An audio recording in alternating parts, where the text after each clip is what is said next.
Yes, we are back. Back again for another first look at a new game. A new game to me. The Stanley Parable Ultra Deluxe Edition. Off the back of playing Portal and Portal 2, which I absolutely loved. Did a Google. After that, went on the internet and looked for games that were similar to Portal 2. This came up. Mainly because the narrator apparently is quite sarcastic. And me, being quite sarcastic, thought this is about the cut of my jib. So I've got no further than this first main menu. So I'll be seeing this for the first time as you may be seeing it for the first time. If you're watching this on the YouTubes, then hello. This is going out on a Sunday because that's when it's going out. Other content is something potentially on a Monday. Some Train Sim Classic on a Wednesday. Some Train Sim World 3 on a Saturday. And every other Friday has been Portal and Portal 2 going out. There'll be links in the description below to where you can get this game. There'll be a link to my Twitch page where you can watch me live on the Twitchy doing Twitchy type things. And also a link down there to the server of the Discords as well. And good evening to Aston and Ethan. So yeah, as always with these, I've not seen any gameplay on this. I've got no idea what to expect. I've got no idea what it's about, in the same ilk that I didn't with Portal and Portal 2. So I'm going to be going in blind. So it's either going to be really good or it's going to be really bad. Let's find out, shall we? We'll click on in a minute. Aston, 6 months on a 3-month streak. We won't ask, we won't question what happened in the other 3 months. But thank you very much for your continued support, sir. Another 6 months, you get the Alaskan flag. Right then, let's click on begin game and see what happens. I don't know, basically. Click to skip. This is the story of a man named Stanley. Stanley worked for a company in a big building where he was employee number 427. Employee number 427's job was simple. He sat at his desk in room 427 and he pushed buttons on a keyboard. Orders came to him through a monitor on his desk, telling him what buttons to push, how long to push them, and in what order. This is what employee 427 did every day of every month of every year. And although others might have considered it soul-rending, Stanley relished every moment that the orders came in, as though he had been made exactly for this job. And Stanley was happy. I could do that. I could do that as a job. And then one day, something very peculiar happened. Something that would forever change Stanley. Something he would never quite forget. He had been at his desk for nearly an hour when he realized that not one single order had arrived on the monitor for him to follow. No one had showed up to give him instructions, call a meeting, or even say hi. Hi. Never in all his years at the company had this happened. This complete isolation. Something was very clearly wrong. Shocked, frozen solid, Stanley found himself unable to move for the longest time.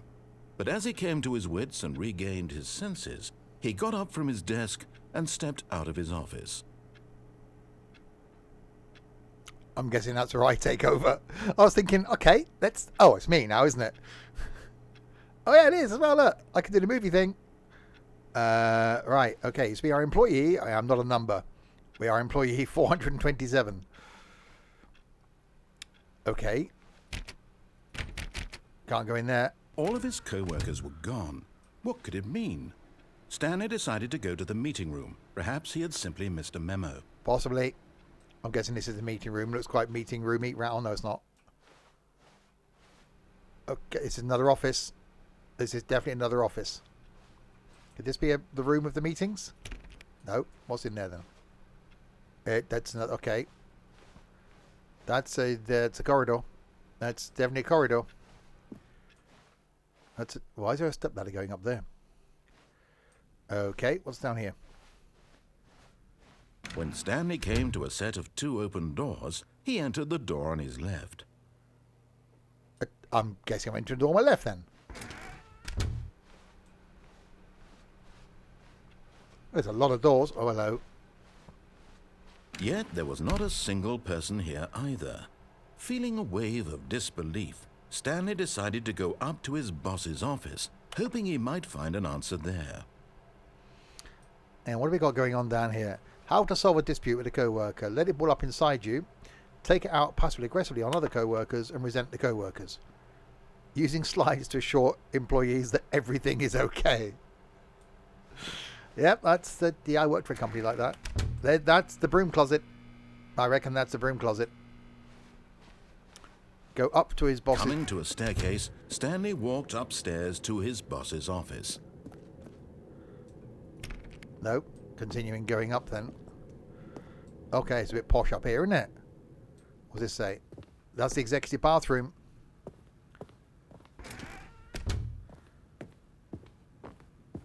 Stepping into his manager's office, Stanley was once again stunned to discover not an indication of any human life. Shocked, unraveled, Stanley wondered in disbelief who orchestrated this. What dark secret was being held from him? What he could not have known was that the keypad behind the boss's desk guarded the terrible truth that his boss had been keeping from him. And so the boss had assigned it an extra secret PIN number. 2845. But of course, Stanley couldn't possibly have known this. Hang on.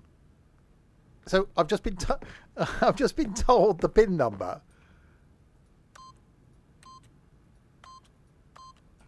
Yet incredibly, by simply pushing random buttons on the keypad, Stanley happened to input the correct code by sheer luck. Amazing. He stepped into the newly opened passageway. Oh, down there. Okay, that. Oh, yeah, that's. How? Okay.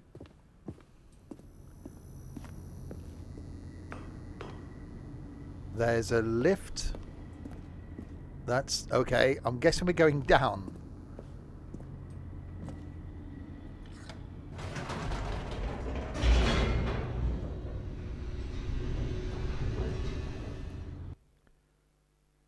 Well, there's a load screen.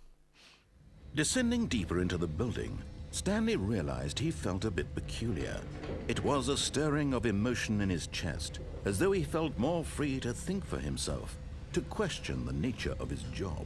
Why did he feel this now, when for years it had never occurred to him? This question would not go unanswered for long. Oh, hello. Need to get the electric Ians in there. What's that down there then? What? Stanley walked straight ahead through the large door that read Mind Control Facility. It's almost... Okay, that says escape down there, doesn't it? I'm going to take a screenshot. That the escape. Okay, but it's okay.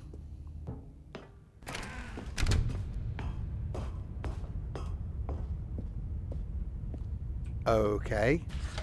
The lights rose on an enormous room packed with television screens. What horrible secret did this place hold? Stanley thought to himself. Did he have the strength to find out? Oh, wait. We'll go down here then.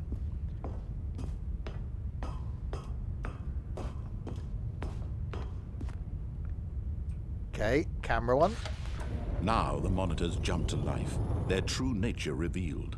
Oh. Each bore the number of an employee in the building, Well, Stanley's co-workers. The lives of so many individuals reduced to images on a screen, and Stanley, one of them, eternally monitored in this place where freedom meant nothing. Okay. Oh, wait on. What? I just came down there, didn't I? So down here. Yeah, this is the Ultra Deluxe version, though, I'm playing. This mind control facility, it was too horrible to believe. It couldn't be true. Had Stanley really been under someone's control all this time? Was this the only reason he was happy with his boring job? That his emotions had been manipulated to accept it blindly? No. He refused to believe it. He couldn't accept it. His own life in someone else's control? Never! It was unthinkable, wasn't it? Was it even possible? Had he truly spent his entire life utterly blind to the world? It would seem so. Okay, where am I going now? But here was the proof. The heart of the operation. Controls labeled with emotions. Happy, or sad, or content. Walking, eating, working. All of it monitored and commanded from this very place. And as the cold reality of his past began to sink in, Stanley decided that this machinery would never again exert its terrible power over another human life. For he would dismantle the controls once and for all. System power. Oh, Stanley, you didn't just activate the controls, did you?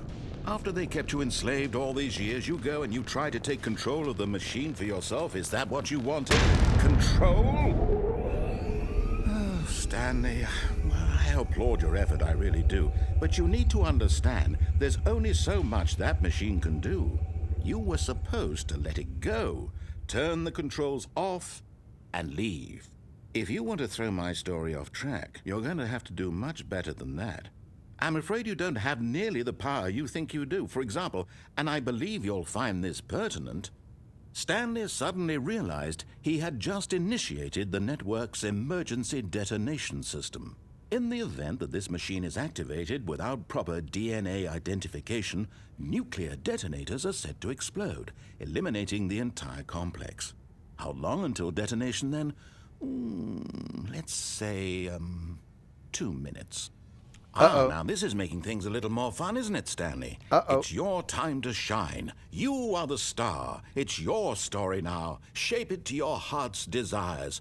Oh, this is much better than what I had in mind. What a shame we have so little time left to enjoy it. Mere moments until the bomb goes off. But what precious moments each one of them is. More time to talk about you, about me, where we're going, what all this means. I barely know where to start. What's that? You'd like to know where your co-workers are? A moment of solace before you're obliterated? All right, I'm in a good mood. You're gonna die anyway. I'll tell you exactly what happened to them. I erased them. I turned off the machine. I set you free. Of course, that was merely in this instance of the story. Sometimes when I tell it, I simply let you sit there in your office forever, pushing buttons endlessly and then dying alone. Other times, I let the office sink into the ground, swallowing everyone inside, or I let it burn to a crisp. I have to say this, though, this version of events has been rather amusing. Watching you try to make sense of everything and take back the control wrested away from you, it's quite rich. I almost hate to see it go. But I'm sure whatever I come up with on the next go-around will be even better. My goodness, only 34 seconds left. But I'm enjoying this so much. You know what? To hell with it. I'm going to put some extra time on the clock. Why not? These are precious additional seconds, Stanley. Time doesn't grow on trees. Oh, dear me. What's the matter, Stanley? Is it that you have no idea where you're going or what you're supposed to be doing right now? Yep, that's it. Or did you just assume when you saw that timer that something in this room was capable of turning it off? I mean, look at you. Running from button to button, screen to screen, clicking on every little thing in this room. These numbered buttons, no, these colored ones. Or maybe this big red button, or this door. Everything, anything, something here will save me. Why would you think that, Stanley? That this video game can be beaten? Won? Solved? Do you have any idea what your purpose in this place is? No. Stanley, you're in for quite a disappointment. But here's a spoiler for you. That timer isn't a catalyst to keep the action moving along. It's just seconds ticking away to your death. You're only still playing instead of watching a cutscene because I want to watch you for every moment that you're powerless. To see you made humble. This is not a challenge. It's a tragedy. You wanted to control this world, that's fine. But I'm going to destroy it first, so you can't. Take a look at the clock, Stanley. That's 30 seconds you have left to struggle. 30 seconds until a big boom and then nothing. No ending here, just you being blown to pieces. Will you cling desperately to your frail life, or will you let it go peacefully? Another choice. Make it count.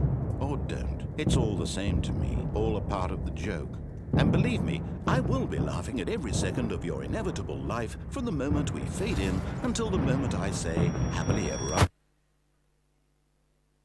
Oh. there were buttons. There were 5, 4, or 1, 2, 3, 4, 5. Really? It put me back here. Okay. What? Hang on. So it starts you right back from the... Oh, blimey. Okay. All of his co-workers were gone. What could it mean? Stanley decided to go to the meeting room. Perhaps he had simply missed a memo. Okay.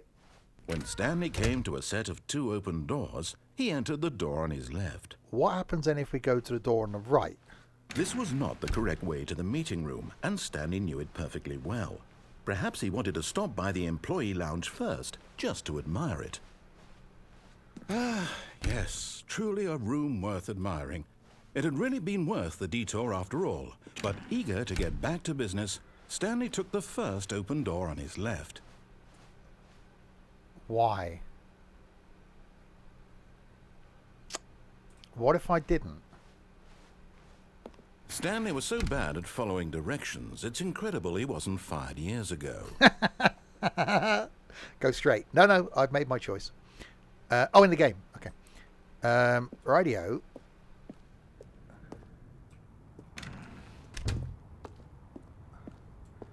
Do not jump from the cargo lift while it's in motion. Penalty for misuse of cargo lift, 1,000. Penalty for jumping off the cargo lift, 5,000. Well, I'm guessing down is the only way. Oh, God. Look, Stanley, I think perhaps we've gotten off on the wrong foot here. I'm not your enemy, really, I'm not. I realize that investing your trust in someone else can be difficult, but the fact is that the story has been about nothing but you all this time. There's someone you've been neglecting, Stanley. Someone you've forgotten about. Please, stop trying to make every decision by yourself. Now, I'm not asking for me, I'm asking for her. This is it, Stanley. Your chance to redeem yourself. To put your work aside. To let her back into your life. She's been waiting. Okay. Oh. That's her, Stanley. You need to be the one to do this. To reach out to her. If you can truly place your faith in another, then pick up the phone.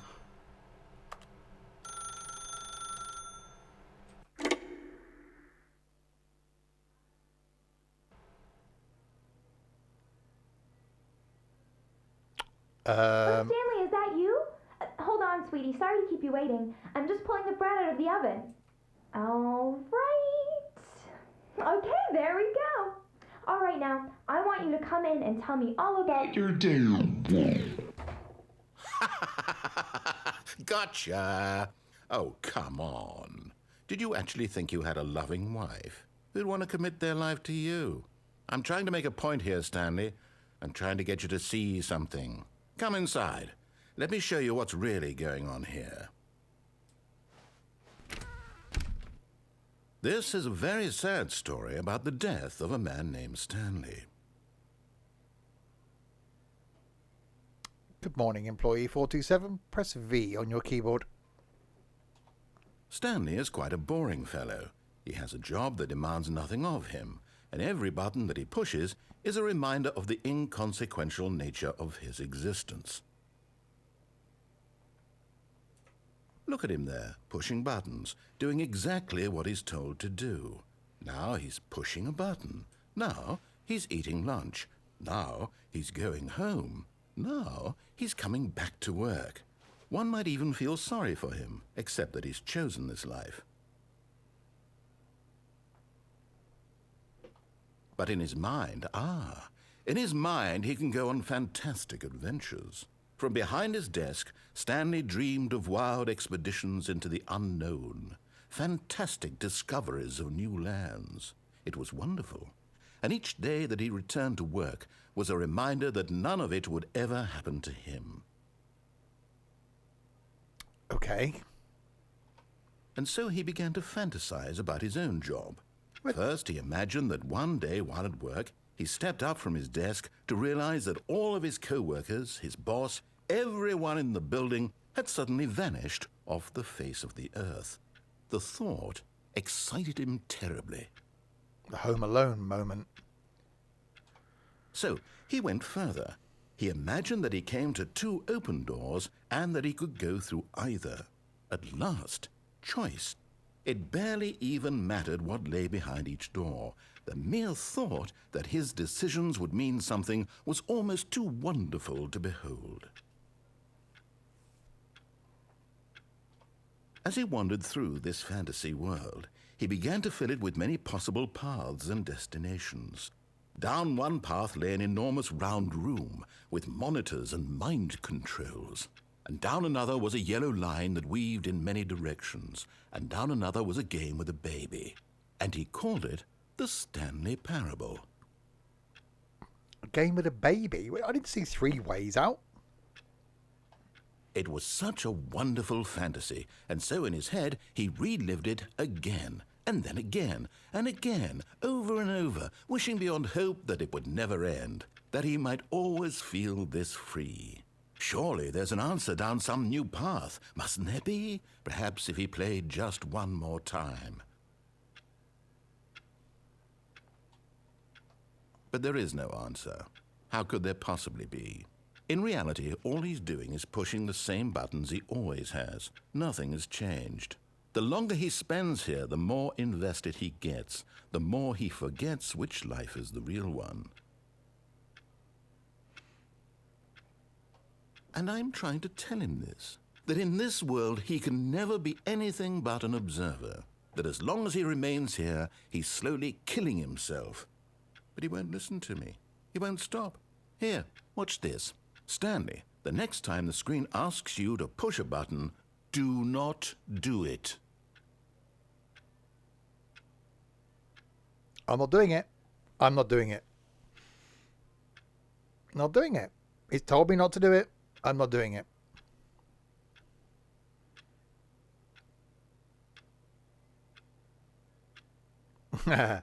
Okay. How long? Okay, this is evil. How long is it going to make me sit here and wait? Is it just going to... I've got to push a button. I can't... It's not... I'm just going to...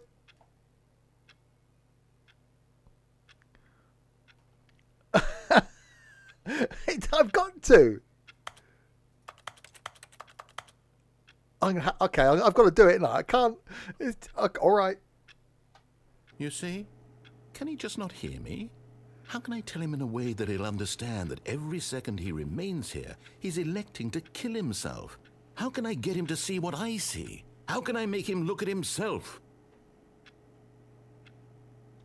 Please press U to question nothing. I suppose I can't, not in the way I want him to. But I don't make the rules. I simply play to my intended purpose, the same as Stanley. We're not so different, I suppose. I'll try once more to convey all this to him. I'm compelled to. I must. Perhaps, well, maybe this time he'll see. Maybe this time.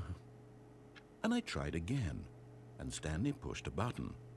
And I tried again, and Stanley pushed a button. And I tried. Okay. This is slightly evil. Right. So we can't go to the mind control way. We can't go to the telephone. Oh, okay. Rightio.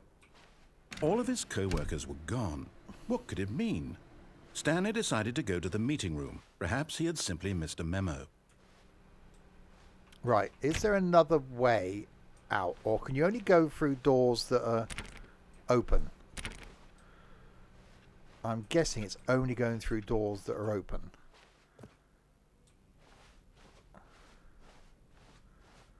When Stanley came to a set of 2 open doors, he entered the door on his left. It's got to be the door on the right then. This was not the correct way to the meeting room, and Stanley knew it perfectly well. Perhaps he wanted to stop by the employee lounge first, just to admire it. Wow. Yes, this room. What a beautiful room. What a gorgeous. But eager to get back to business, Stanley took the first open door on his left. Okay.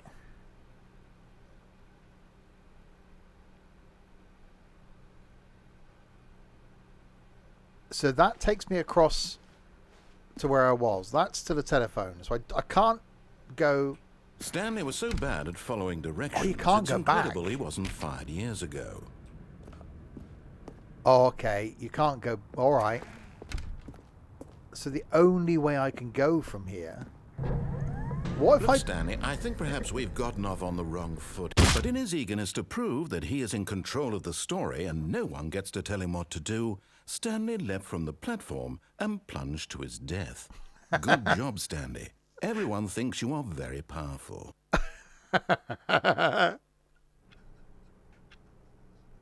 Oh, I like that. Okay. All of his co-workers were gone.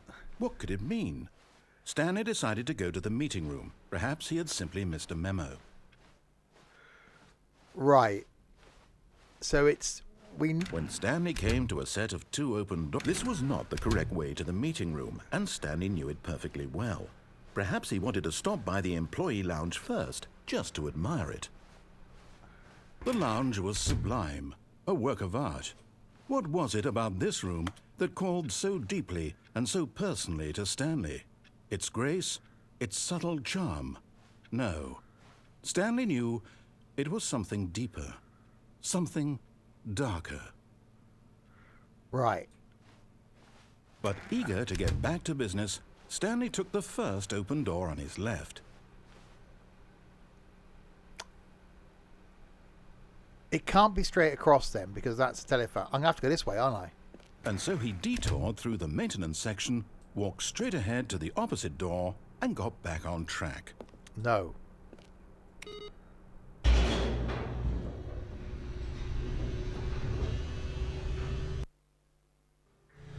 But Stanley didn't want to go back to the office. He wanted to wander about and get even further off track. So now in order to get back, he needed to go,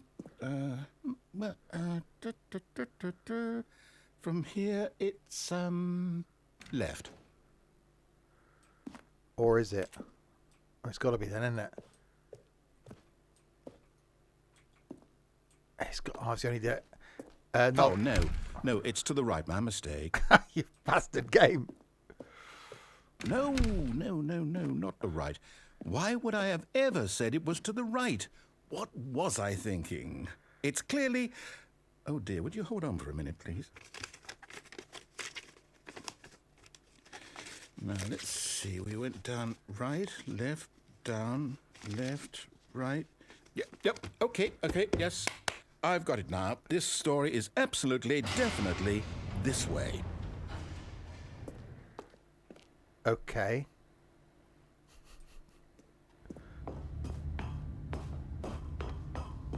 No. This isn't right at all. You're not supposed to be here yet. This is all a spoiler. Quick, Stanley, close your eyes. Okay. We just have to get back to, oh, who am I kidding? It's all rubbish now. The whole story completely unusable. How about, rather than waste my time trying to salvage this nonsense, we'll just restart the game from the beginning. And this time, suppose we don't wander so far off track, Okay, from the top. Oh, this is... Okay. No. All right. Okay.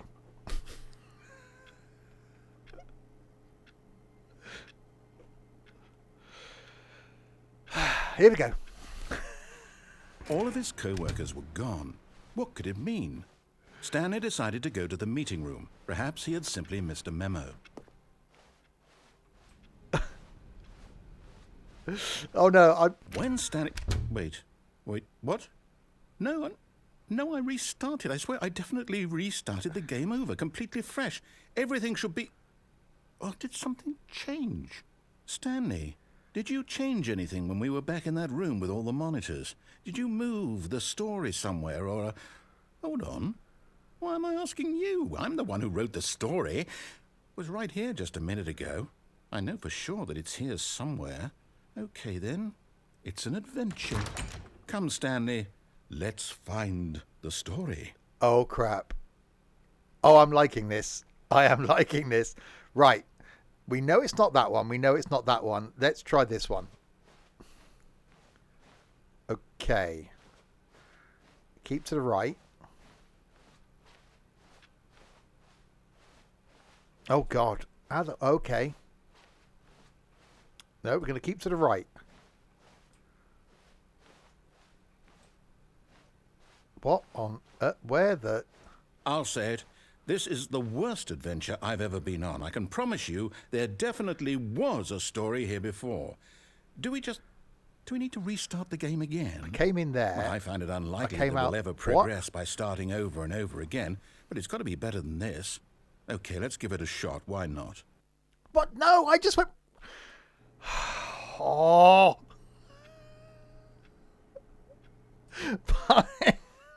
All of his co-workers were gone.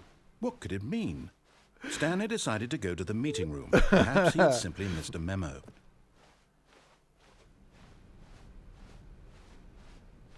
Okay, yep, it's worse. I might be remembering this wrong. It's possible the story is back where we just came from. Why don't we go back the other direction and see if we missed anything? Okay.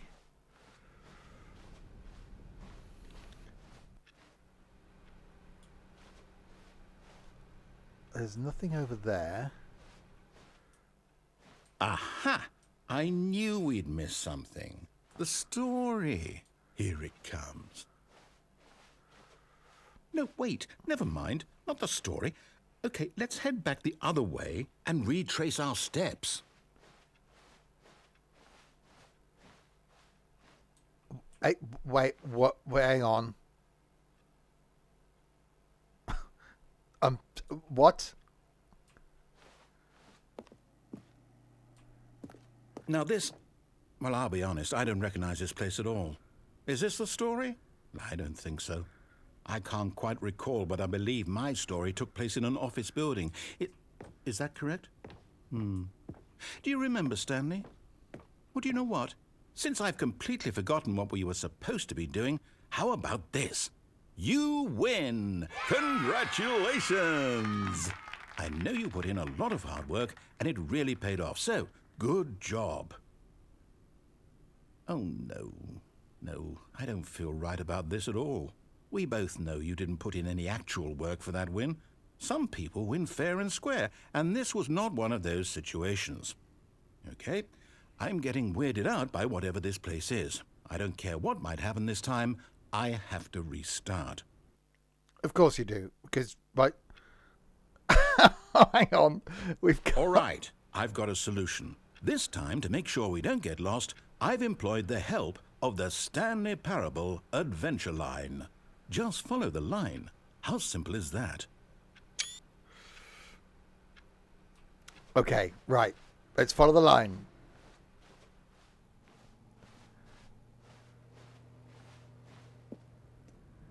Following the line. Line is being followed. See? The line knows where the story is. It's over in this direction. Onward, Stanley, to destiny. Though, here's a thought. Wouldn't wherever we end up be our destination, even if there's no story there?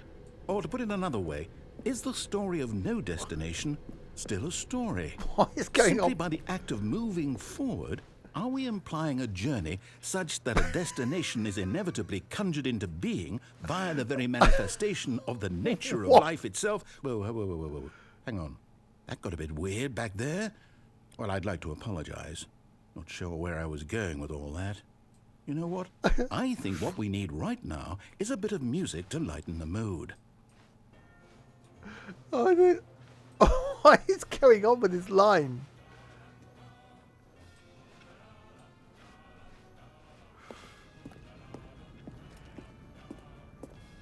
Okay.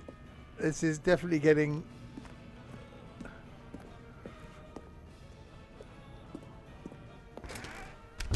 I'm going to follow it. Just because. Just because.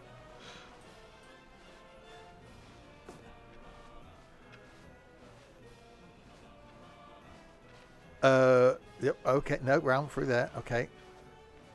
Wait, cut the music. Go back and look at that fern. So what? Stanley, this fern will be very important later in the story. Make sure you study it closely and remember it carefully. You won't want to miss anything. It's a fern. How? What is? What? Okay. No. All right. All right. We remember the fern. Wait. What? We're back at the office? No. Line. You do know we're looking for the Stanley Parable, right? The story? Is any of this ringing a bell? Oh God! Hang on. We don't want to go out there because it'll end out there, won't it? Where it crossed, didn't it? We came in that way. So this way? No, that's back at the start again. What? Okay.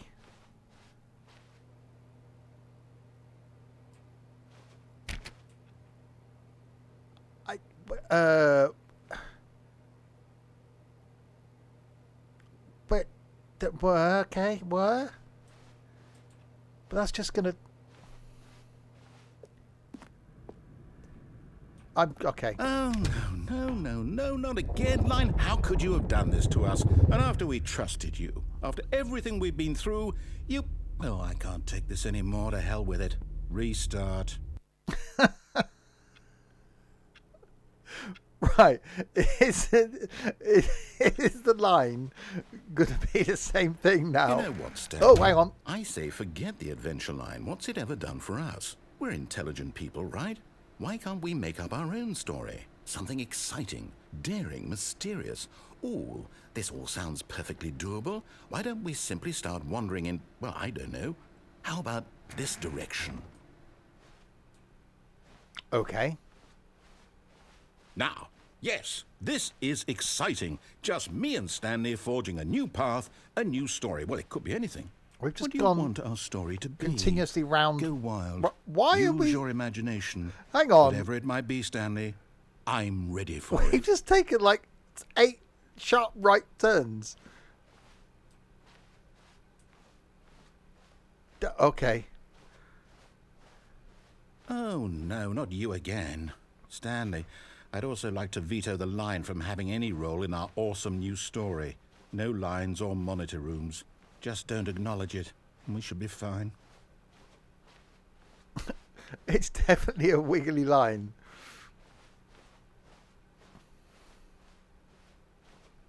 Oh. Ah, a choice. We get to make a decision. From here, the story is in our control. How important we mustn't squander the opportunity. In fact, I believe I need a minute to think here. Just walk in circles for a minute. Okay, so I know that each door has to lead somewhere, which means that somewhere, the place where we're trying to go, there must be a reverse door that leads here. And that in turn means that our destination corresponds with the counter-inverted reverse door's origin. So starting from the right, let us ask, will taking the right door lead us to where we're going? And since the answer is clearly yes, then by all accounts, the door on the right is the correct one. Another victory for logic. Hey? Come, Stanley. Our destiny awaits. The one on the right, then. Oh, hold up. What's this? The confusion ending. You're telling me that's what this is? It's all one giant ending? And we're supposed to restart the game, what, eight times? That's really how all this goes? It's all determined? So now, according to the schedule, I restart again. Then what? Am I just supposed to forget? Well, what if I don't want to forget? My mind goes blank simply because it's written here on this thing, wall. Well, who consulted me? Why don't I get to decide? Why don't I get a say in all of this? Is it really... No, it can't be. I don't want it to be. I don't want the game to keep restarting. I don't want to forget what's going on. I don't want to be trapped like this. I won't restart the game. I won't do it. I won't do it. I won't do it. And the timer stopped? Does that mean, did we do it? Did we break the cycle? The, whatever it is that made this schedule? How would we even know? Will someone come for us? Will something happen?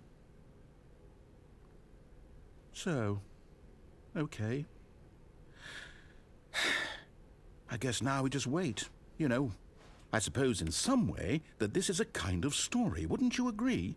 I'm not quite sure if we're in the destination or the journey, though they're always saying that life is about the journey and not the destination, so I hope that's where we are right now. We'll find out, won't we? Eventually. Well, in the meantime, if you...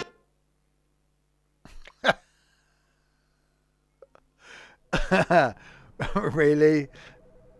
Really? Okay. Hang on. There's a phone ringing now. That wasn't doing that before.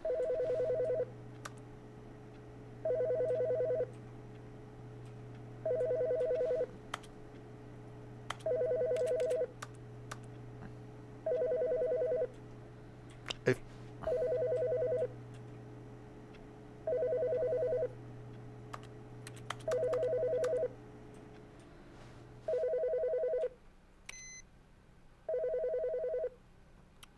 okay.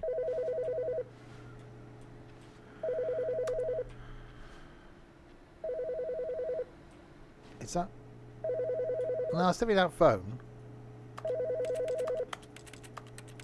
But nothing happens.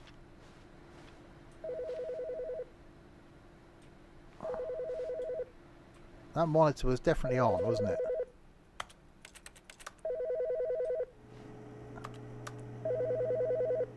No. Hello. This is a recorded message scheduled either by you or a person in your place of work. The purpose of this message is to warn you about the dangers of recorded messages. If at any time you believe you are listening to a recorded message, please terminate it immediately and cease all flow of information from the recorded message into your perceptual sphere. Thank you, and have a pleasant day. So all that for a recorded message. And where's the narrator gone?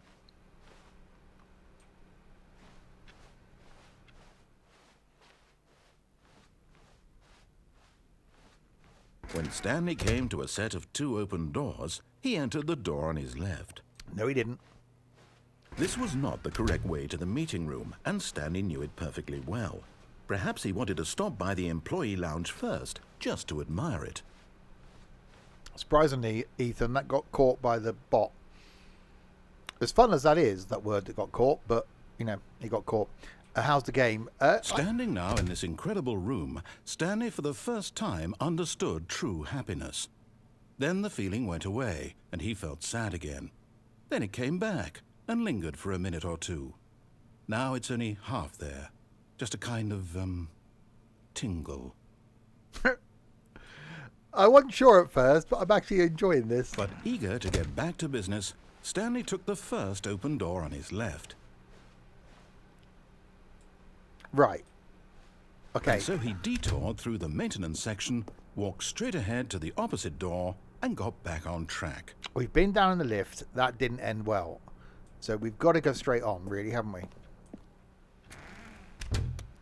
That looks too obvious down there. Let's go around here. Nothing. Okay. It's got to be this way then, into the meeting room. Yet there was not a single person here either. Feeling a wave of disbelief, Stanley decided to go up to his boss's office, hoping he might find an answer there.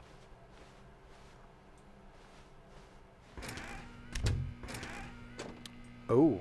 Stanley stepped into the broom closet, but there was nothing here, so he turned around and got back on track.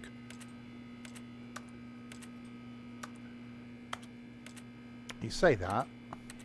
There was nothing here. No choice to make, no path to follow. Just an empty broom closet. No reason to still be here. Right, what if we go down? Coming to a staircase, Stanley walked upstairs to his boss's office.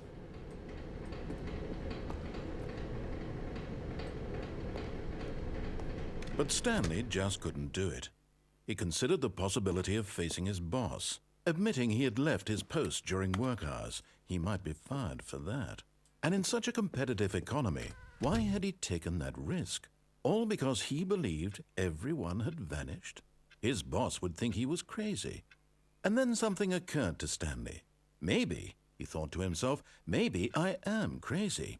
All of my co-workers blinking mysteriously out of existence in a single moment for no reason at all? None of it made any logical sense.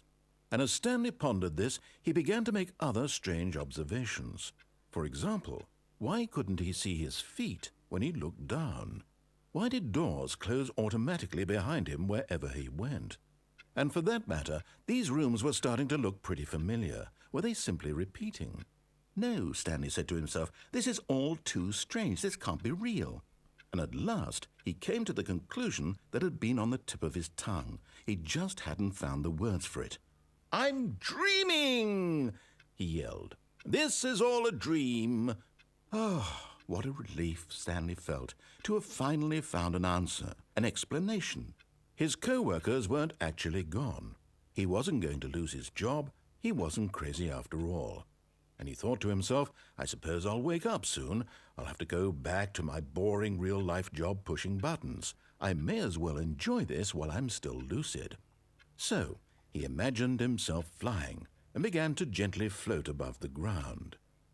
Then he imagined himself soaring through space on a magical starfield, and it too appeared. It was so much fun, and Stanley marveled that he had still not woken up. How was he remaining so lucid?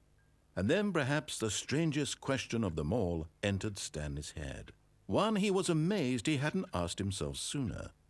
Why is there a voice in my head dictating everything that I'm doing and thinking? Now the voice was describing itself being considered by Stanley, who found it particularly strange. I'm dreaming about a voice describing me, thinking about how it's describing my thoughts, he thought. And while he thought it all very odd and wondered if this voice spoke to all people in their dreams, the truth was that, of course, this was not a dream. How could it be? Was Stanley simply deceiving himself, believing that if he's asleep he doesn't have to take responsibility for himself? Stanley is as awake right now as he's ever been in his life. Now, hearing the voice speak these words was quite a shock to Stanley. After all, he knew for certain, beyond a doubt, that this was in fact a dream. Did the voice not see him float and make the magical stars just a moment ago? How else would the voice explain all that? This voice was a part of himself too. Surely, if he could just... He would prove it. He would prove that he was in control, that this was a dream. So he closed his eyes gently, and he invited himself to wake up. He felt the cool weight of the blanket on his skin, the press of the mattress on his back, the fresh air of a world outside this one. Let me wake up, he thought to himself. I'm through with this dream. I wish it to be over. Let me go back to my job. Let me continue pushing the buttons. Please, it's all I want. I want my apartment and my wife and my job. All I want is my life exactly the way it's always been. My life is normal. I am normal. Everything will be fine. I am okay. That didn't work. Stanley began screaming. Please, someone, wake me up. My name is Stanley. I have a boss. I have an office. I am real. Please, just someone tell me I am real. I must be real. I must be. Can anyone hear my voice? Who am I? Who am I? And everything went black. Restart? This is the story of a woman named Mariella. Sorry, what? Mariella woke up on a day like any other. She arose, got dressed, gathered her belongings, and walked to her place of work. But on this particular day, her walk was interrupted by the body of a man who had stumbled through town talking and screaming to himself, and then collapsed dead on the sidewalk. And although she would soon turn to go call for an ambulance, for just a few brief moments she considered the strange man. He was obviously crazy. This much she knew. Everyone knows what crazy people look like. And in that moment, she thought to herself how lucky she was to be normal. I am sane. I am in control of my mind. I know what is real and what isn't. It was comforting to think this, and in a certain way, seeing this man made her feel better. But then she remembered the meeting she had scheduled for that day, the very important people whose impressions of her would affect her career, and by extension, the rest of her life. She had no time for this, so it was only a moment that she stood there, staring down at the body. And then she turned and ran. What?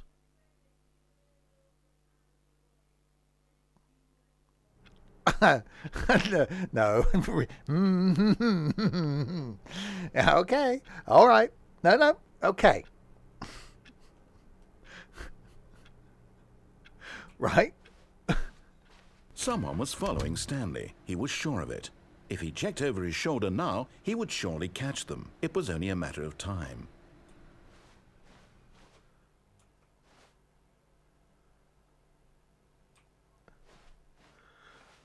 You're confused, Trent. Yeah. Welcome to my world. Welcome to my world. Won't you come When Stanley on in? came to a set of 2 open doors, he entered the door on his left. Tomorrow night, by the way, we're going to be doing the rescheduled flight that was supposed to take place tonight. Didn't have enough people for reasons to do the flight tonight, so we're going to attempt to do that tomorrow, which is why I'm doing this. This was not the correct way to the meeting room, and Stanley knew it perfectly well. Perhaps he wanted to stop by the employee lounge first, just to admire it. Stanley felt lightheaded, butterflies in his stomach, giddy in a way he had never known before. Was it this room? A connection between the two? Could a man love a room? Yes. I mean, truly, truly, deeply, madly love. Yes. No MP portal this week, no. Yes, really, really worth it being here in the room. A room so utterly captivating that even though all your co-workers have mysteriously vanished, here you sit looking at these chairs and some paintings. Really worth it. But eager to get back to business, Stanley took the first open door on his left. It's got to be, isn't it? It's got to be through here. And so he detoured through the maintenance section, walked straight ahead to the opposite door, and got back on track. We tried round here, didn't we? Yeah, there's nothing. Okay.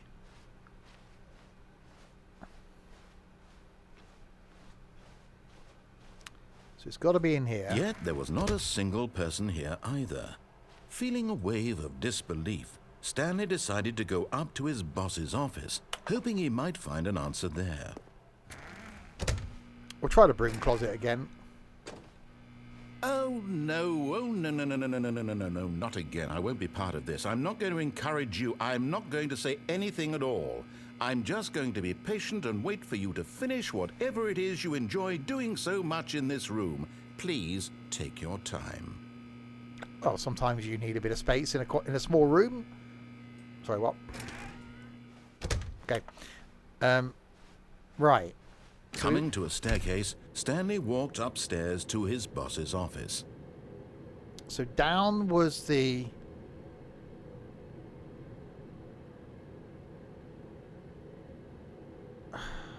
We'll go up.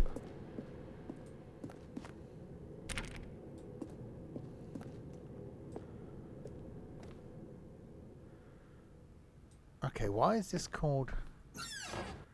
Oh, hello. because the boss knows that what the boss...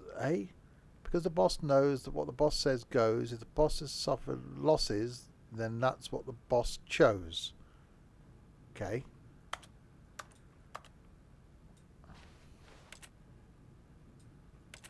There's no real point to the executive bathroom, but we've come in here anyway.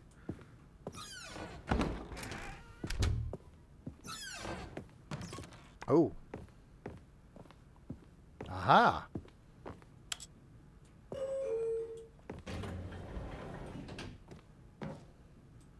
Up.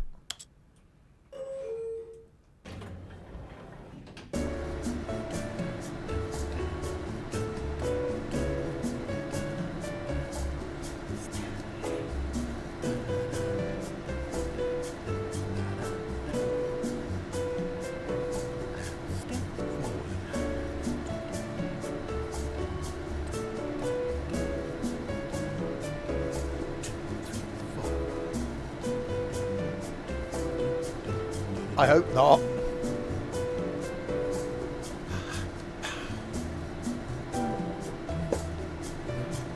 It's a long way up.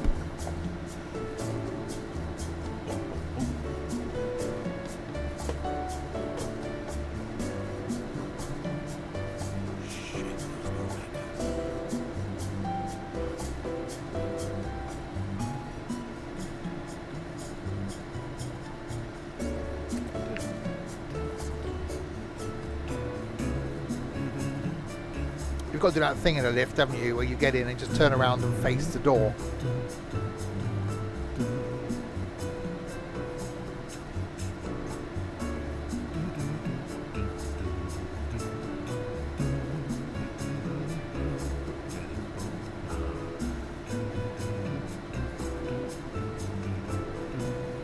How long are we going to be going up?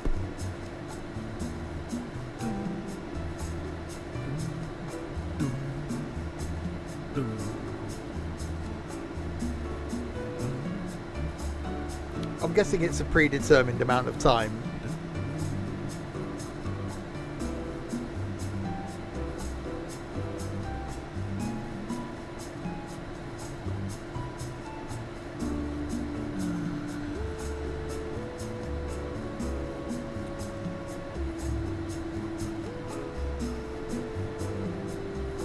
It's a spaceship lift.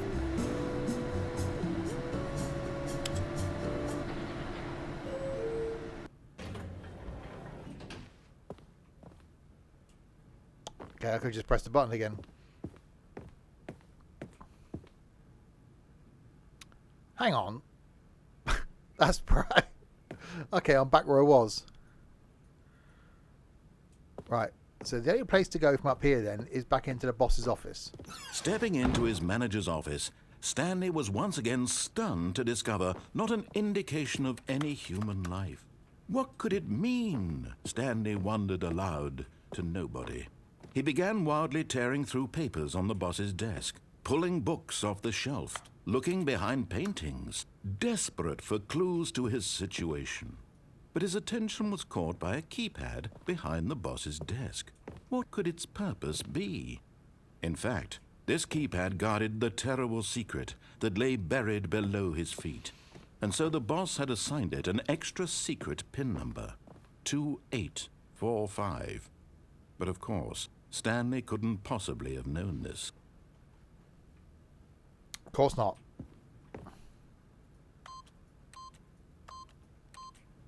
Yet incredibly, by simply pushing random buttons on the keypad, Stanley happened to input the correct code by sheer luck. Amazing. He stepped into the newly opened passageway. We have done this before. And we went down before. What if we go up? We can't. Okay, we're going down then. Going down, down.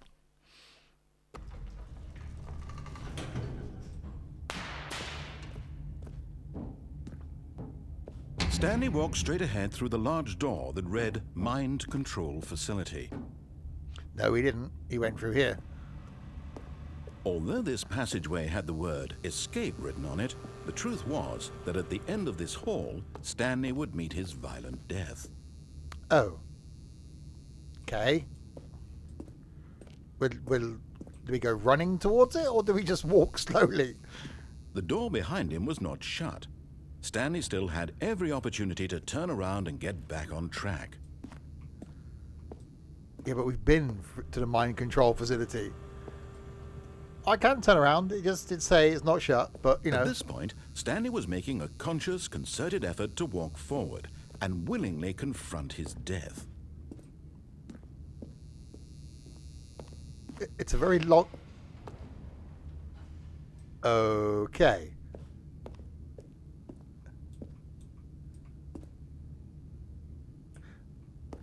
Yeah, I'm going to turn around and go back then. So the only way to go then is into the mind control facility from down here.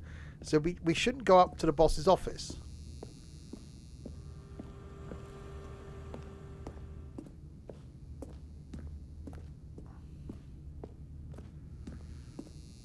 Yeah, please don't give me any hints, everybody.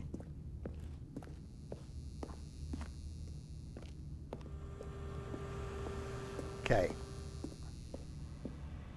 But of course, Stanley thought better of it and realized he simply had too much to live for.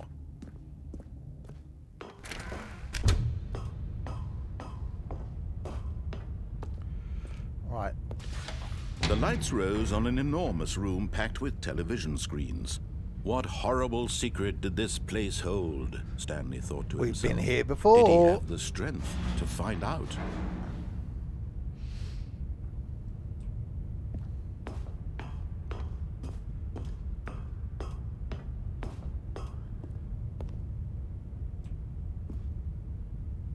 Okay.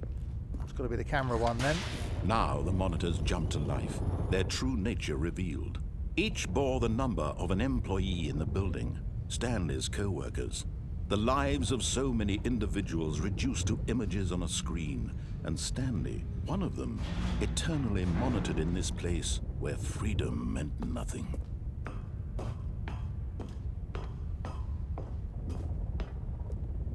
Well, yeah, it might be different this time. This mind control facility, it was too horrible to believe. It couldn't be true. Had Stanley really been under someone's control all this time? Was this the only reason he was happy with his boring job? That his emotions had been manipulated to accept it blindly? No, he refused to believe it. He couldn't accept it. His own life in someone else's control? Never! It was unthinkable, wasn't it? Was it even possible? Had he truly spent his entire life utterly blind to the world? Yes, it would But seem here was that. the proof. The heart of the operation. Controls labeled with emotions. Happy, or sad, or content. Walking, eating, working. All of it monitored and commanded from this very place. And as the cold reality of his past began to sink in, Stanley decided that this machinery would never again exert its terrible power over another human life. For he would dismantle the controls once and for all. Okay, so one.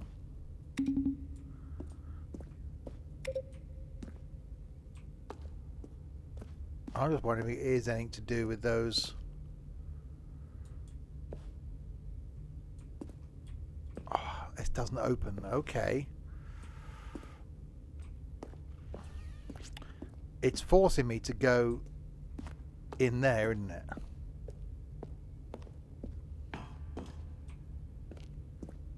Then the countdown starts.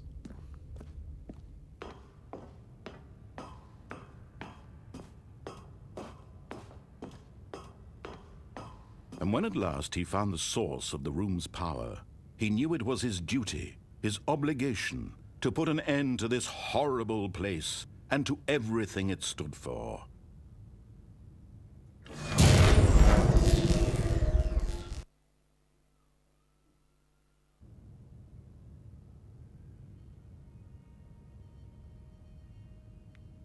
Okay.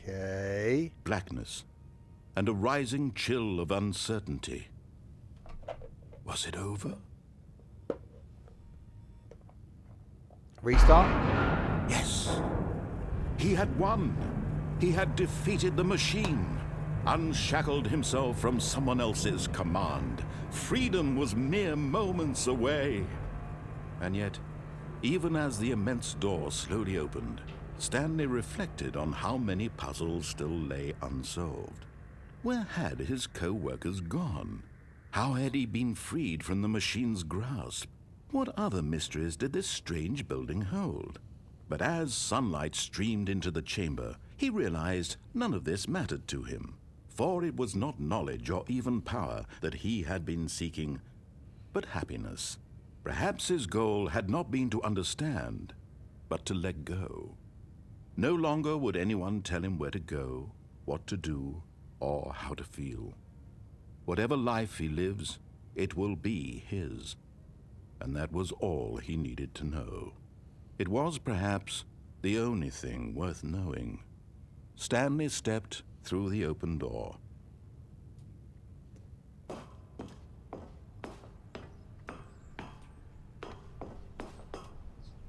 Stanley felt the cool breeze upon his skin, the feeling of liberation, the immense possibility of the new path before him. This was exactly the way, right now, that things were meant to happen. And Stanley was happy. But was he?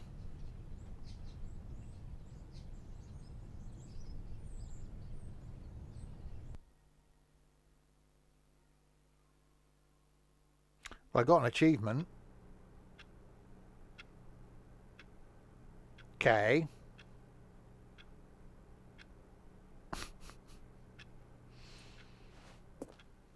Already this was uncomfortable, and Stanley decided that as soon as he found a new space he felt safe in, that he would never leave it again in his life.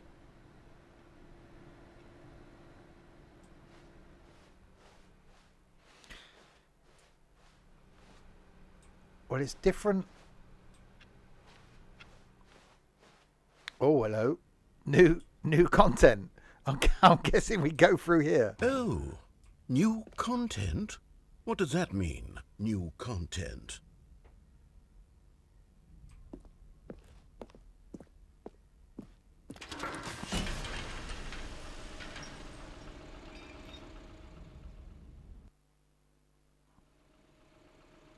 It means I bought the... So, is the standard version... Would I have completed the standard version? Hello, and thank you for playing the Stanley Parable Ultra Deluxe. As you may know, the Stanley Parable was a video game released in 2013 on home computers. After receiving critical and commercial success, it was expanded upon in 2022 with the Stanley Parable Ultra Deluxe, a reimagining of the game for consoles and home computers. The Stanley Parable Ultra Deluxe features exciting new content that broadens and expands the world of the Stanley Parable, delighting audiences the world over. Please, step inside and see what thrilling new adventures await in the Stanley Parable Ultra Deluxe. Oh, well, this sounds delightful. I'm very excited to see the thrilling new Ultra Deluxe content. Talk about breaking the fourth wall. Okay. Okay, so far it's an elevator. Nothing special yet, but I'm sure it's just the beginning of a mesmerizing adventure.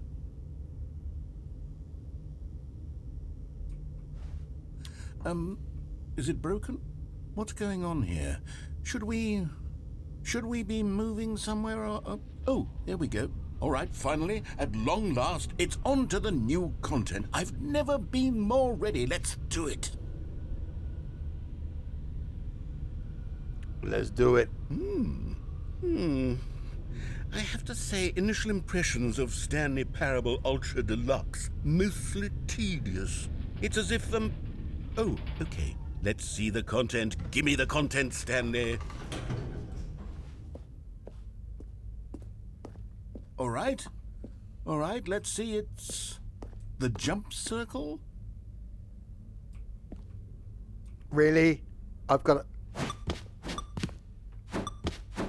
to... Really? Really? Really?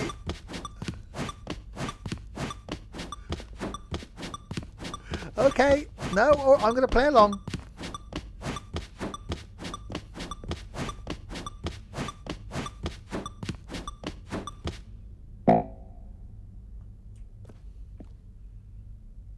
This is what I paid 20 quid for. Yeah, I did.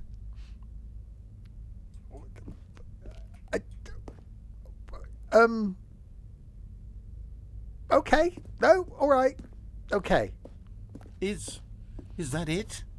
Surely that's not all the new content. There has to be something else, right? Hang on, is that where I just came? No, it's not, is it? Okay, different elevator. Lift. Goodness, another elevator. Stanley, I have to say, initial impressions of this game are not positive. It's just elevators and jumping. Is this what passes for exciting new content? If this is new content, then I could just read you the whole dictionary. There's 20 hours of new content right there. Hell, I could count to 30 trillion. You could put that on the box. The Stanley Parable Ultra Deluxe, now with over 1,000 hours of new content. And oh, wait. There's more. Very good. Yes. I knew there had to be something else. Let's see it. I'm ready for whatever it is. That's it? Oh, you've got to be kidding me. You see, Stanley? This is what happens when greedy video game developers with no respect for their fan base rush a cheap expansion to market for no reason other than to make an easy dollar. And don't get me started on the level of craftsmanship that's gone into it. In fact, I'm looking right now at the game's achievements, and it's hard to believe one of them actually says, "Test achievement, please ignore." What quality assurance department signed off on this? I'm infuriated and I'm offended, and I intend to find these people on Twitter and hold them personally accountable. It's my fault, Stanley. I built up too much anticipation around the new content, I'm afraid. It could never have lived up to such expectations. If you're still with me, why don't we just reset the game and we'll try to get back to what the Stanley Parable is really about. No frills, no gimmicks. Just you and me having a great time together like always. What do you say, friend? I'm loving this. Oh, hello. We're somewhere new. 427. There's a new exit to my desk. Oh, that's the original. Oh, that's quite cool. Look, see? They put the original view as the view. Okay, let's go out there. Psst. Stanley, come over here. In the vent. I want to show you something.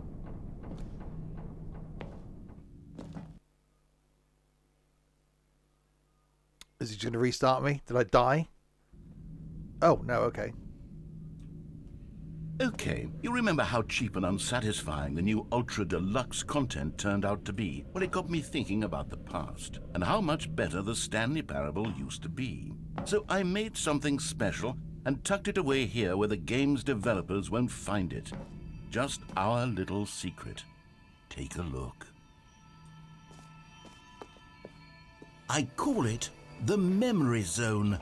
It's where I've been storing all my favorite memories so I can relive the peak experiences of my life whenever I want. Experiences like the launch of the Stanley Parable on PC. You see, Stanley, doesn't the Memory Zone remind you of how wonderful Stanley Parable was before it was sullied with a cheap re-release? Remember back in October of 2013, when the game originally launched? Back then, video games had integrity. Back then, it all meant something. Oh, the waste. I think it's really quite odd how they're just referring to themselves within the game. It's just really weird. Yeah, there is a free demo of this on Steam.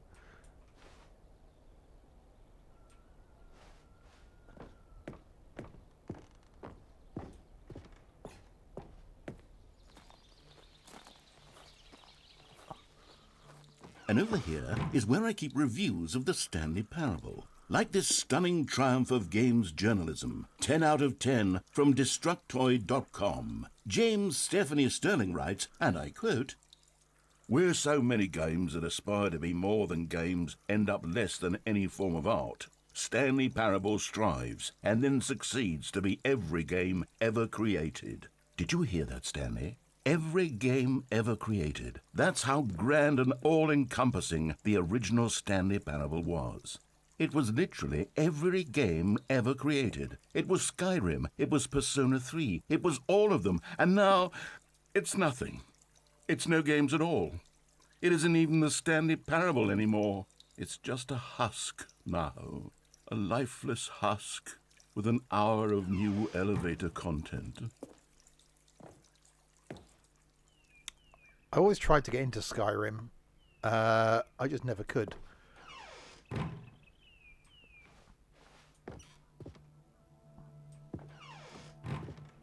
Here's another moving passage, this time from GameSpot.com.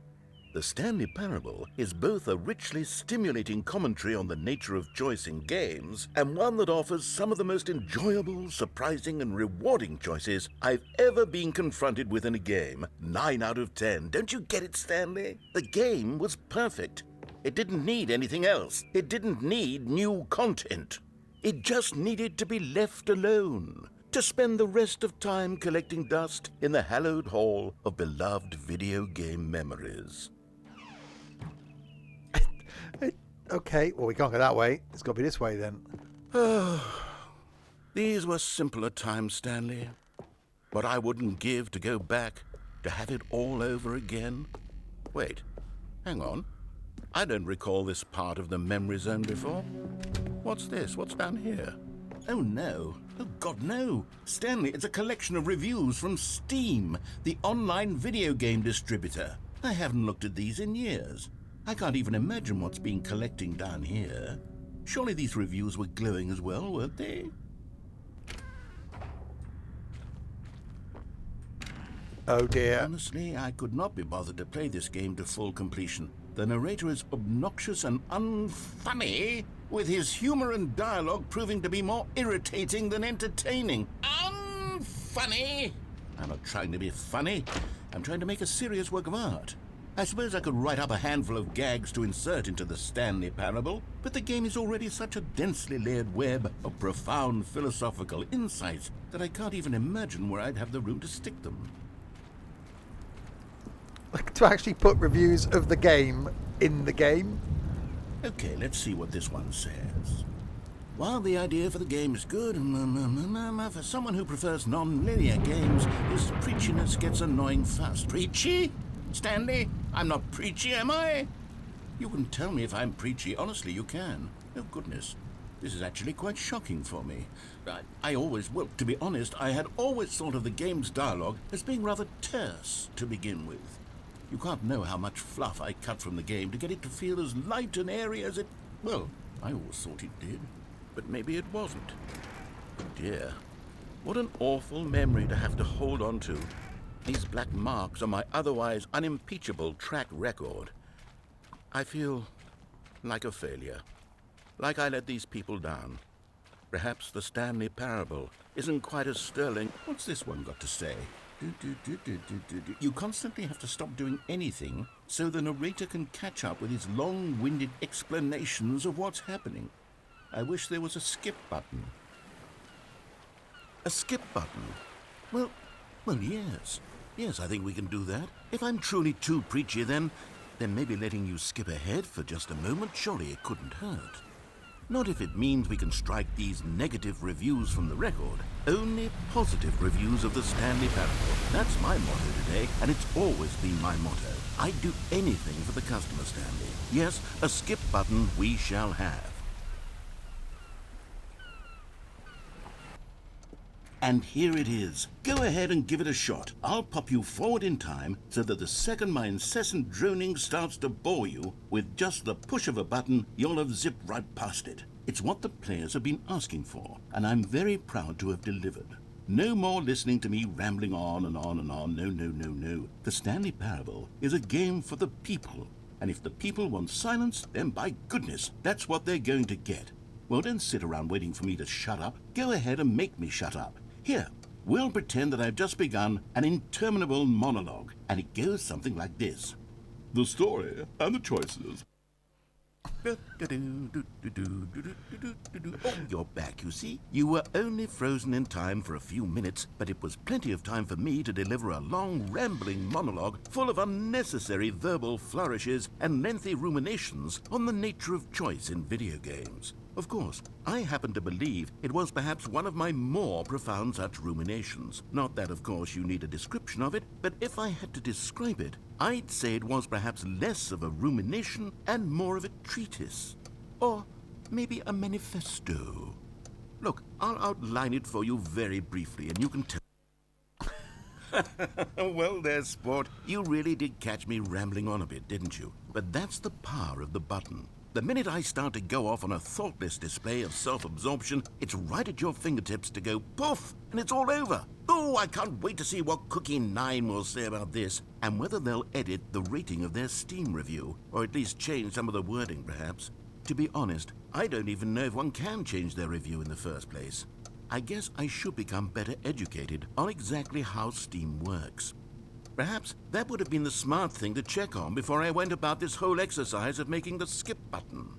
Although I have to imagine that after seeing this exciting new technology at work, surely whoever it is runs Steam will instantly run out and implement a new feature to make it possible to edit one's review, merely because of this very situation. Yes, I think that's quite likely.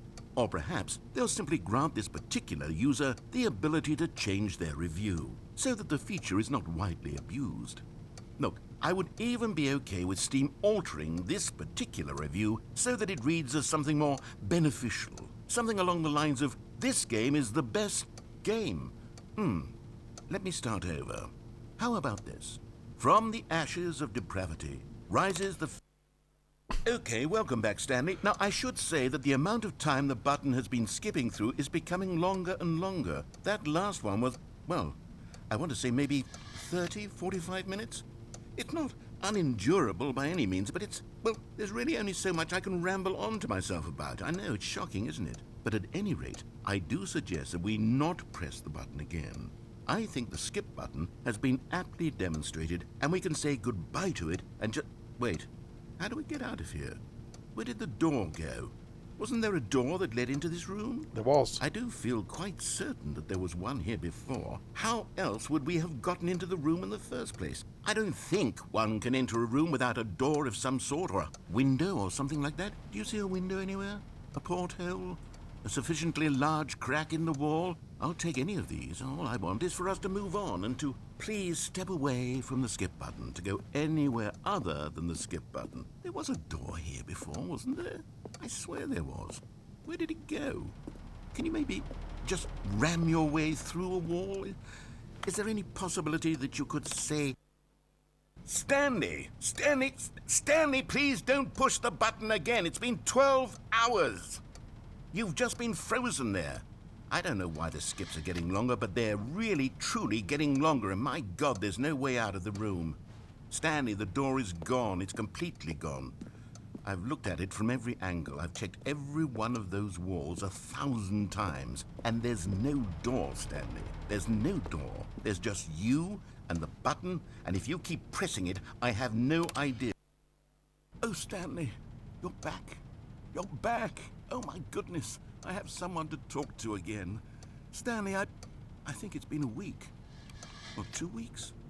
I've been sitting here all that time. Just sitting here. Not a single person to speak with. And you'd think that that's just how it's always been, right? Me talking and you saying nothing.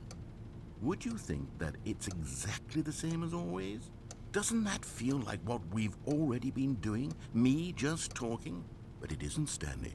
It isn't the same at all. It isn't even close. Because I know you can't hear me once you push that button.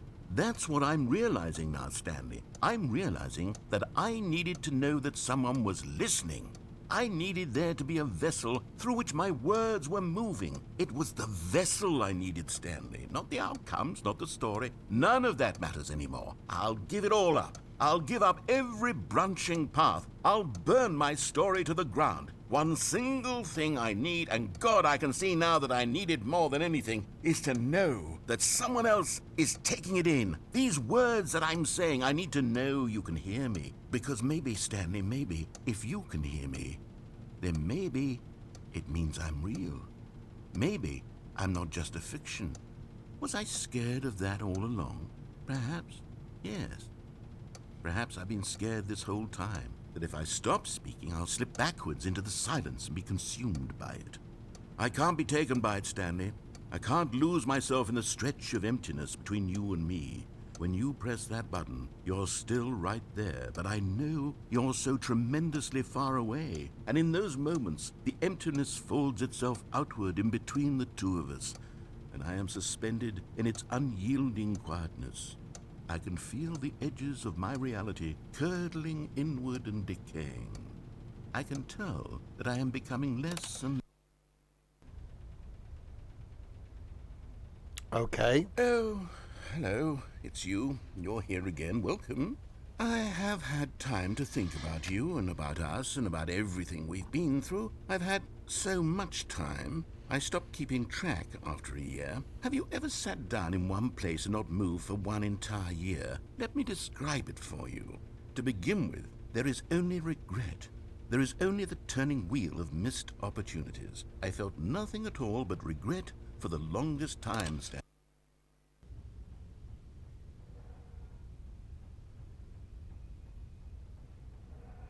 Okay. It's been a long time since I've had a stream where I haven't spoken very much. I haven't needed to on this one. Some say that's probably a good thing. Right. So he's now shut up. But there's still nothing here.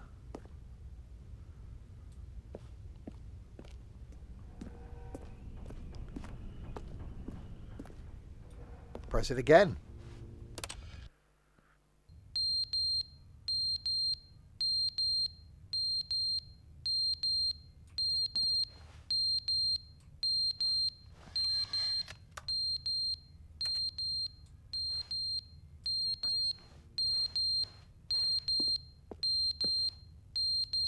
That's not annoying. It's not annoying at all. It's definitely from there.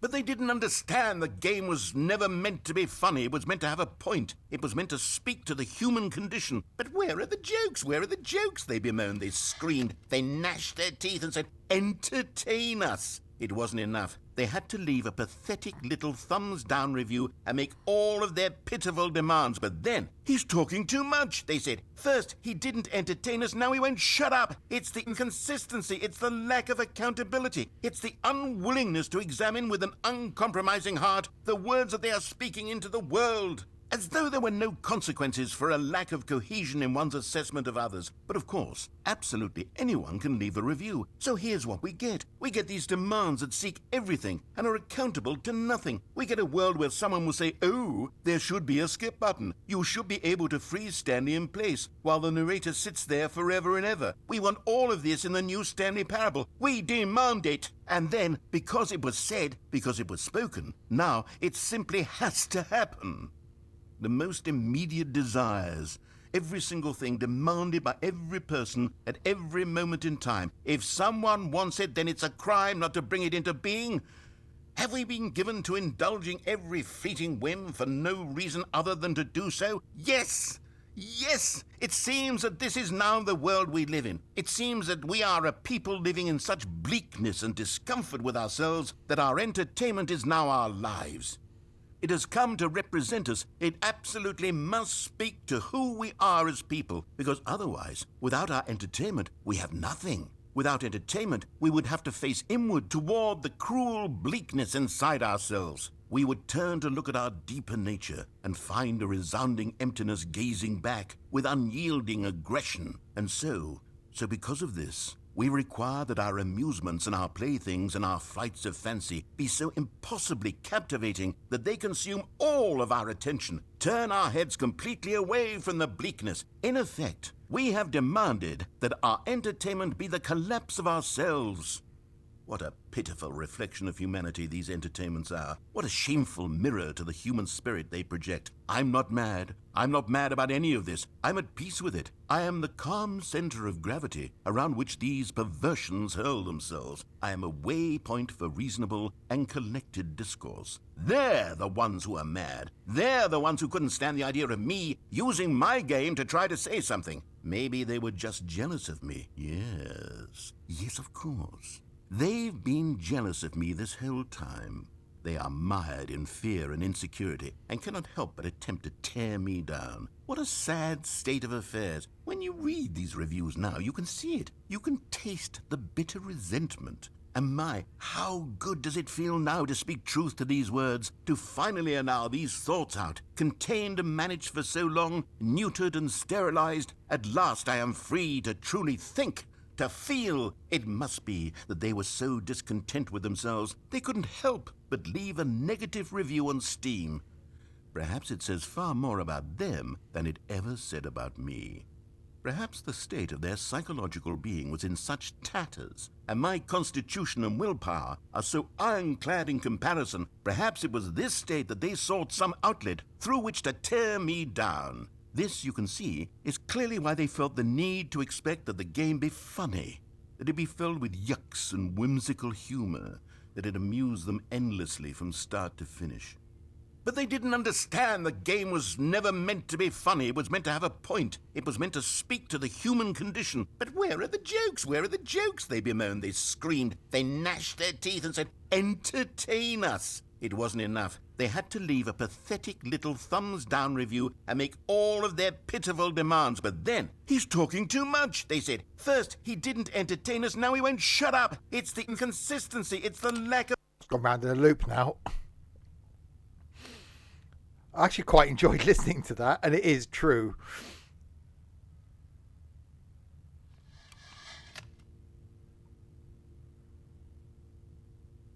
Okay. The end is never the end, is never the end, is never the end, is never the end, is never the end, is never the end, is never the end, is never the end, is never the end, is never the end, is never the end, is never the end, is never the end.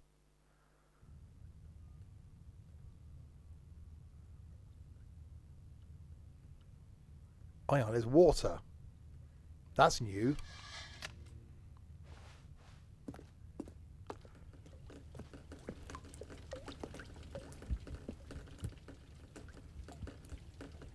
Right, is the room going to be flooded next time I press the button then?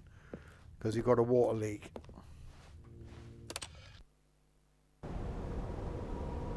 Yeah, that happened.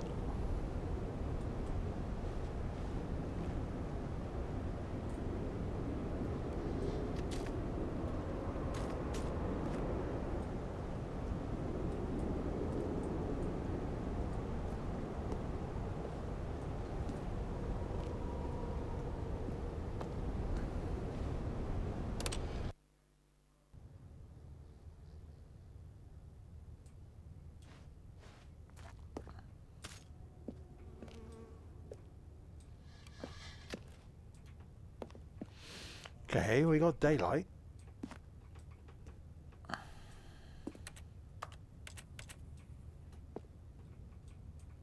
Now trapped on the rocky things. Keep pressing the button then, I'm guessing.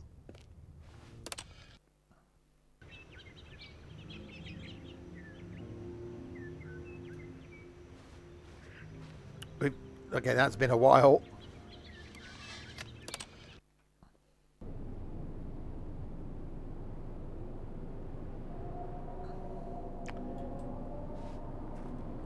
Okay.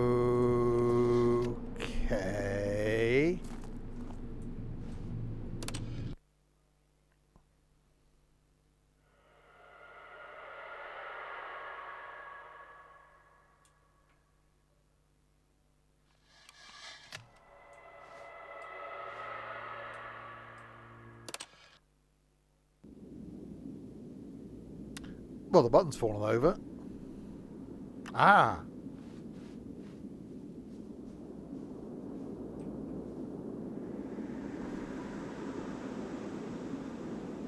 Okay.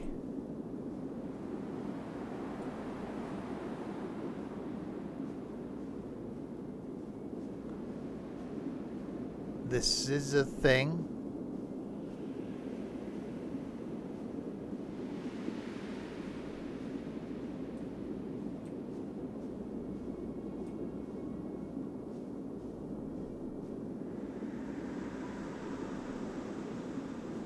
Is definitely a thing.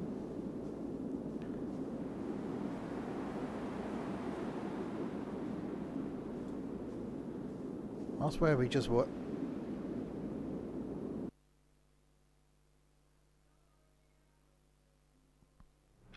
No, no, really, really.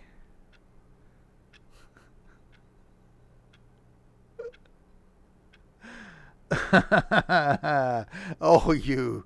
Oh, you. All of his co-workers were gone.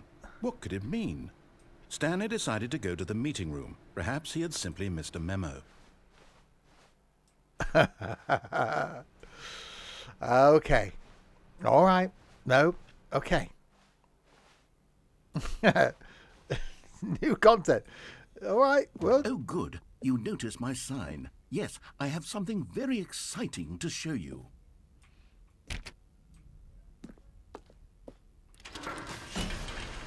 Oh, we got to go back in this again.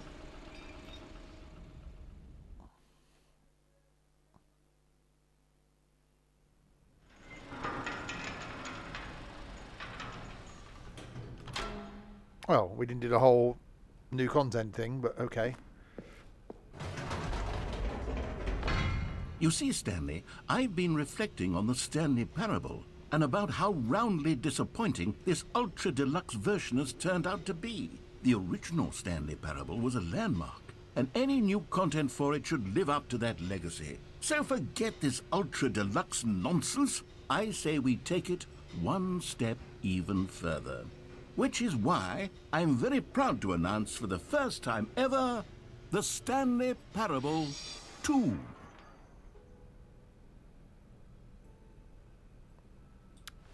Okay. Actually,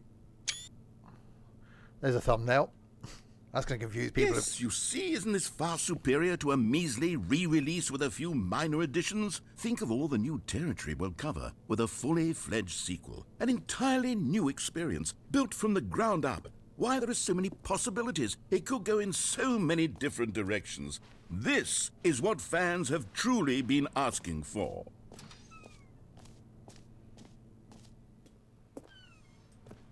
Calling it the Stanley Parable 2 is just so much catchier than Ultra Deluxe, don't you think?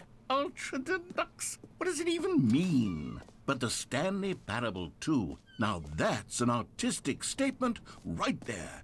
It's future-oriented. It screams progress and innovation and long-term franchising potential. Now, to be clear, I haven't quite nailed down what exactly the Stanley Parable 2 is going to be, but let's take a look at some of the features I've been developing for it. I figure that if I can loosely organize a handful of interesting concepts, that surely the game will sort of naturally spring up around them. Here we are. Go on, try out some of the new features. The button that says the name of the player that is playing the game. For the Stanley Parable 2, I asked myself, what do players really want? And of course, the first and most obvious answer is that they want to be individually recognized and validated as people. So with that in mind, my first addition to the game is this button which speaks the name of the person playing the game. Isn't that wonderful? I bet it says Stanley. Jim. Sorry, I should have clarified. Right now, the button only says the name Jim. But of course, in the final game, this button will say your name, whatever name that is. Here, let's have you role-play as Jim to really simulate the full experience of this feature. Just play along. I promise you'll love it. Okay, here we go. Let's take a deep breath, clear your mind, forget whoever you are, and simply become a person named Jim. I want you to imagine yourself living as Jim, sleeping and waking as Jim, falling in love and being heartbroken as Jim, seizing all of the world's possibilities as Jim, and as Jim watching your dreams crumble into dust. Do you feel it deeply? Are you really, truly Jim right now? Oh, yeah. If so, then please step forward and press the button. Jim. Yes! You see? What a thrill! What a rush! That was you! The button described you. Do it again. Do it again. Jim. It hits even harder the second time. If this were the only new feature in the Stanley Parable 2, it would still be worth the money. Let's take a break from the Jim button. I'm too emotionally drained from all of this personal validation. Well, that was a whole thing for me being a Jim. It's life, Jim, but not as we know it. I suppose I could allow only people named Jim to play the Stanley Parable 2. That would actually save me the work of finishing this feature. You heard Jim in the game. An epilogue would be fun, wouldn't it, Stanley? Yes, it will go at the end of the, well, we'll figure that out later.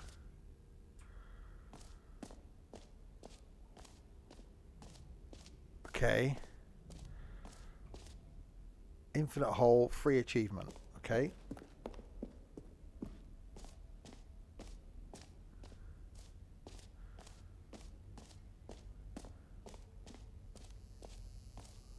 Now, here's something special. You remember that broken test achievement that got left in the game on accident? Well, I'm developing a technology to simply give you the achievement. Yes. You see, you'll come to this lever, and when you... Okay, perhaps I should have clarified. This is technology that will exist. Right now, the achievement is still fully broken. I'm not a wizard, Stanley, but I guarantee it will be fixed in the sequel to at last satisfy the hordes of ravenous fans all over the world who have been uproariously demanding this feature. Gamers, we hear you, and I promise it will happen. So is the Deluxe Edition What else? What other exhibits haven't we seen yet? just things that they're going to put in the next edition? Ah, collectibles. Now it's a real video game. In the Stanley Parable 2, you'll run around gathering up these miniature Stanley figurines. And what's truly innovative is that there will be no reward for collecting all of them. I don't want to stifle the intrinsic joy of watching a number go up. You simply collect all of them, and then you move the hell on with your unremarkable life.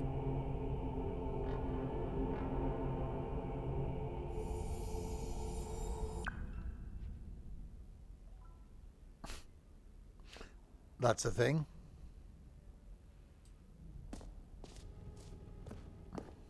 God, it really is the worst when you collect everything in a video game and then they give you a big fancy reward for it. Absolutely tragic. It's definitely got weird. It's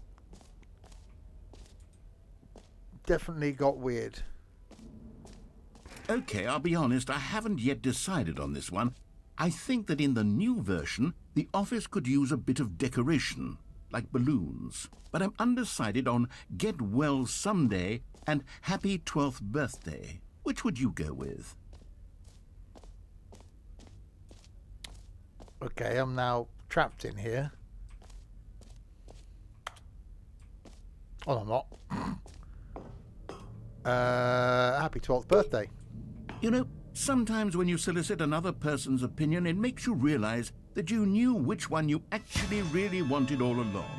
Get Well Someday it is. Oh.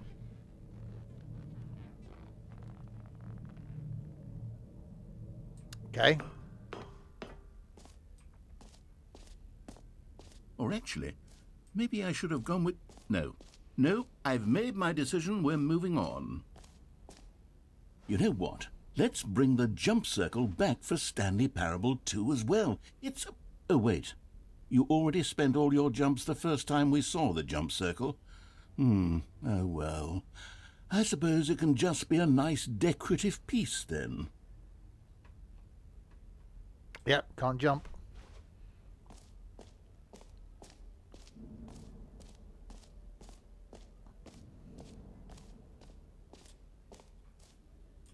Well, we can't go...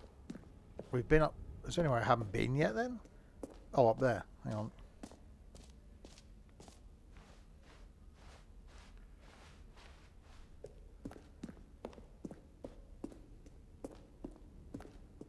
Oh, goodness, Stanley, this is fairly awkward. I hate to do this, but before you leave, you really should go to the bucket exhibit. You see, there's a surprise I was going to spring on you later, and it involves the bucket.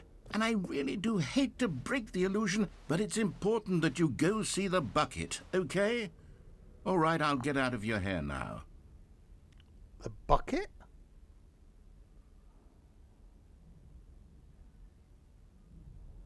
Oh, the Stanley Parable reassurance bucket. Where the hell's that? Through the gap. Down there, then.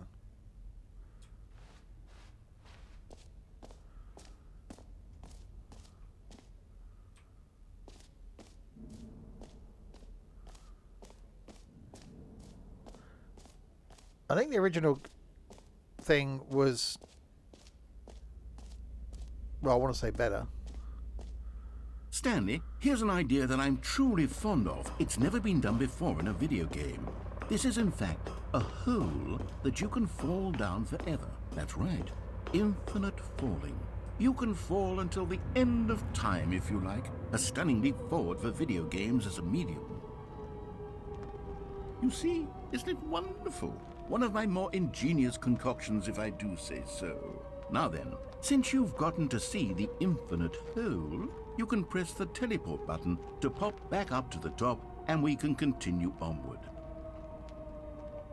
Great. Now, I'm very excited to show you even more of my ideas for the sequel.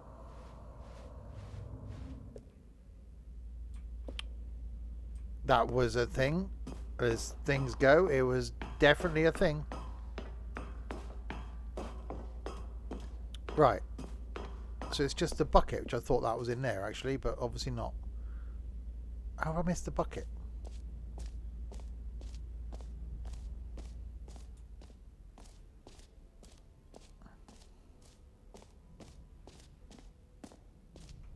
Is it up here?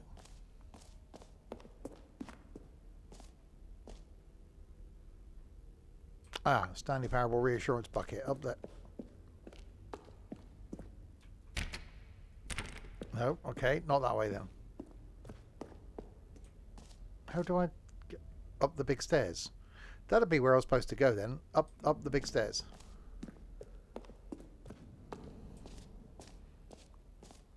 Through there. We'll buy some merch.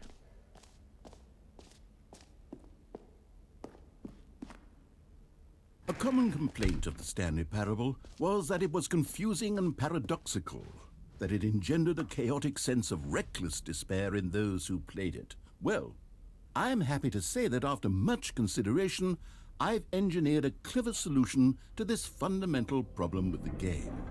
It's the Stanley Parable Reassurance Bucket. You see, Stanley, anytime you're holding the bucket, a sense of calm and ease will fill your mind and your heart. It's true. As long as you hold on to the bucket, the many disorienting contradictions of the Stanley Parable will feel perfectly normal and perhaps even comforting. You may even come to long for the gentle embrace of jarring cognitive dissonance while the bucket is in your arms. And to be honest, it's a much more convenient solution for me than actually redesigning the game to be less uncomfortable. Can you imagine what a pain in the ass that would be? Yes, the bucket is the perfect solution. Come on, give it a try.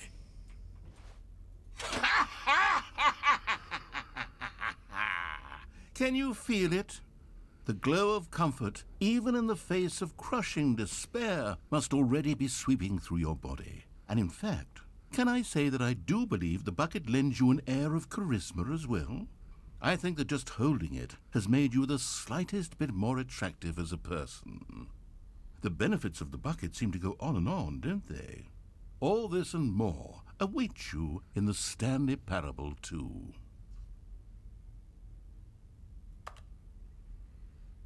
Okay.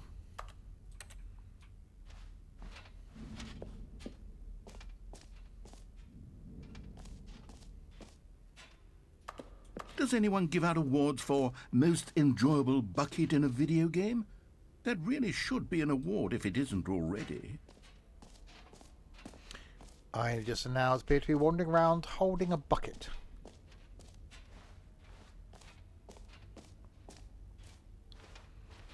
Has the staircase become unblocked now?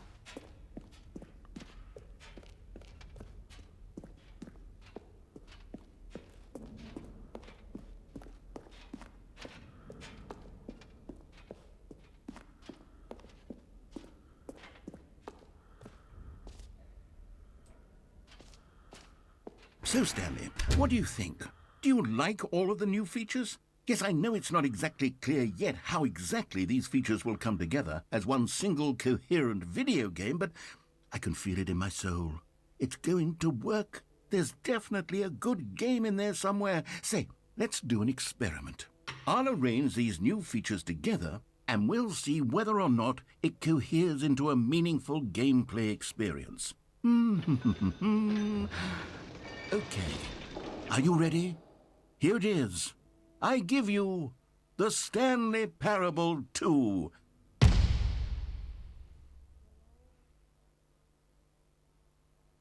I mean, there's potential here, right? It's sort of... Okay, never mind.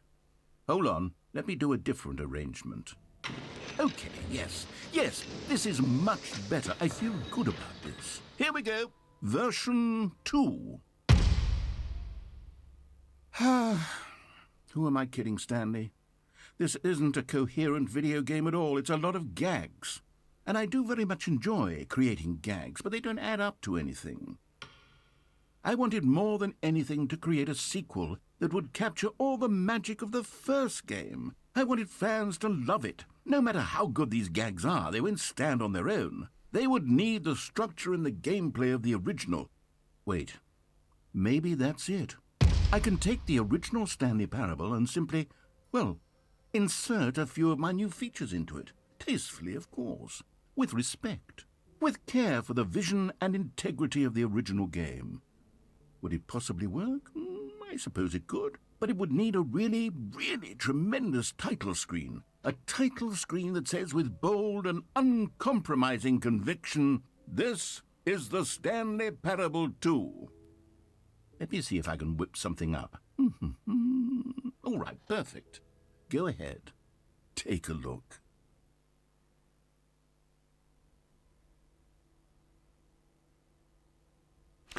And there, I think, is the time to end. That started out as being intriguing. I like the idea of the multiple storylines. I like the idea of the choices and decisions.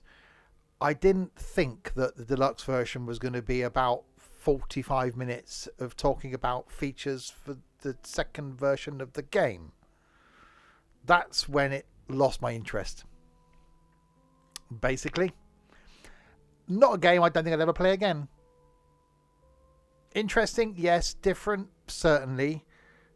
But yeah, just a bit odd. But there we go. We gave it a look. So there we are. We will be back tomorrow night with something hopefully a bit more sensible. At the moment, plan on doing some... tomorrow night, plan on doing some Flight. But it depends on people. And Saturday lunchtime, Train Sim World 3. Saturday night, some Open TTD, and Sunday afternoon, some farming. So lots of things are still to come over the next few days. Thanks to you lot in chat then for keeping me company for the last couple of hours. Really didn't know what to expect from this. Can't say I'm impressed. And thanks to Aston for resubscribing and Mods for doing the moddy type thing. I will be back tomorrow night then for some of the things in the flying, possibly. Until then, if you have been, thanks for watching.